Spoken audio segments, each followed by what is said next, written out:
একটা ছোট্ট গ্রামের এক প্রান্তে বাস করত খালেক মিয়া।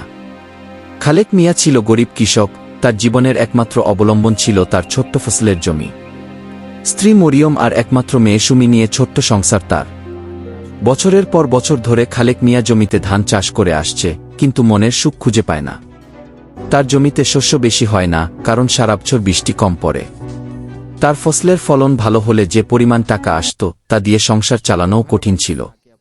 খালেক মিয়ার একটা বড় স্বপ্ন ছিল, একদিন তার জমিতে এত ফসল হবে যে তার ঘরে আর অভাব থাকবে না। কিন্তু তার জমি শুষ্ক, পানি সংকট আর ভালো সার না থাকার কারণে স্বপ্ন শুধু স্বপ্নই থেকে যেত। তার বেঁচে থাকার লড়াইয়ে ঘুরপাক খাচ্ছিল জীবনের প্রতিটি মুহূর্ত। এক রাতে যখন আকাশ মেঘে ঢেকে গিয়েছিল আর বাতাসে অদ্ভুত শীতলতা ভর করেছিল, খালেক মিয়া শুয়েছিল তার কুঁড়ে ঘরে। সে খুবই চিন্তিত ছিল, কারণ এবার ফসল ভালো হয়নি, আবার ধার দেনায় জর্জরিত হয়ে পড়েছে। রাত তখন গভীর, হঠাৎ সে শুনল এক অদ্ভুত গলায় কে যেন তাকে ডাকছে, খালেক মিয়া, ও খালেক মিয়া। খালেক প্রথমে ভেবেছিল হয়তো কোনো দুঃস্বপ্ন দেখছে, কিন্তু ডাক আসতেই থাকলো। ভয়ে সে উঠে পড়ল, কাঁপতে কাঁপতে ঘরের বাইরে বেরিয়ে এল। বাইরে এসে দেখে তার জমির এক প্রান্তে যেন এক অদ্ভুত ছায়া দুলছে। সেই ছায়ার কাছাকাছি যেতেই তার সামনে হাজির হলো শাকচুন্নি, এক ভয়ঙ্কর চেহারার চুন্নি। আমি শাকচুন্নি, আমার কথা শুনলে তোর সব সমস্যা মিটে যাবে, বলল চুন্নি। খালেক ভয় পেলেও তার মনে তখন একটাই চিন্তা, তার ফসলের সমস্যার সমাধান কিভাবে হবে। তাই সে জিজ্ঞাসা করল, তুমি কিভাবে সাহায্য করবে? শাকচুন্নি হেসে বলল, আমার কাছে আছে এক বিশেষ পানি, যা দিয়ে তুই তোর জমিতে সেচ দিবি, আর সেই জমিতে হবে ফসলের পাহাড়। কিন্তু এর বিনিময়ে তুই আমাকে তোর মেয়ে সুমিকে দিবি।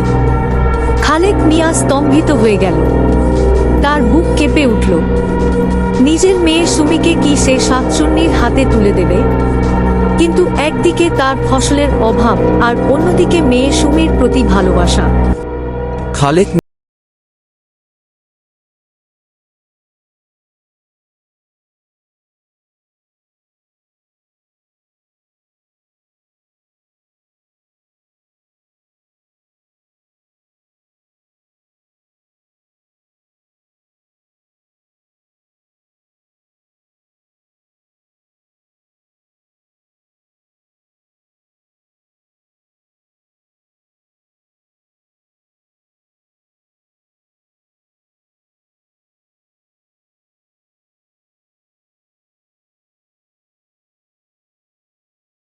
চাষ, তাহলে সাহসী হতে হবে।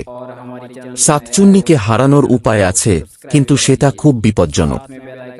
তুই যদি সাহস করে এই কাজ করতে পারিস, তবে তোর সমস্ত সমস্যা মিটে যাবে।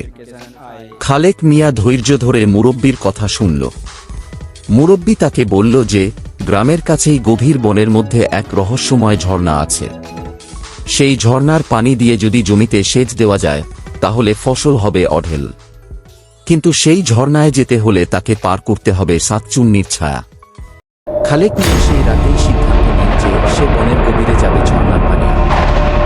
সে সাহস সঞ্চয় করল এবং পরদিন খুব ভোরে যাত্রা শুরু করল। বনের পথ ছিল সংকীর্ণ আর বিপজ্জনক। পথের মধ্যে সে বিভিন্ন বিপদের সম্মুখীন হল। হঠাৎ ঝড় উঠল, গাছের পাতা উঠতে লাগল, আর চারপাশ অন্ধকার হয়ে গেল। খালেক মিয়া ঠিক বুঝতে পারল না কোথায় যাবে।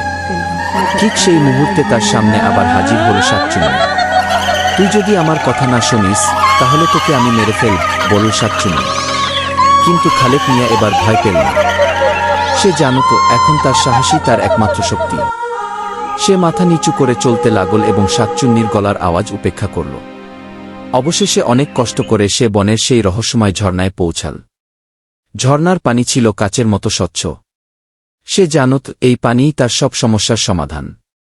সে যতটা সম্ভব পানি নীল এবং ফিরে আসার পথে আবার শাকচুন্নির ছায়ার সম্মুখীন হল। শাকচুন্নি এবার ক্রোধে ফেটে পড়ল। তুই এত বড় সাহস করলি, বলে সে খালেক মিয়ার দিকে ধেয়ে এলো। কিন্তু খালেক মিয়া সঙ্গে সঙ্গে সেই ঝর্ণার পানি তার দিকে ছুঁড়ে মারল। অবাক করার মতো ঘটনা ঘটল।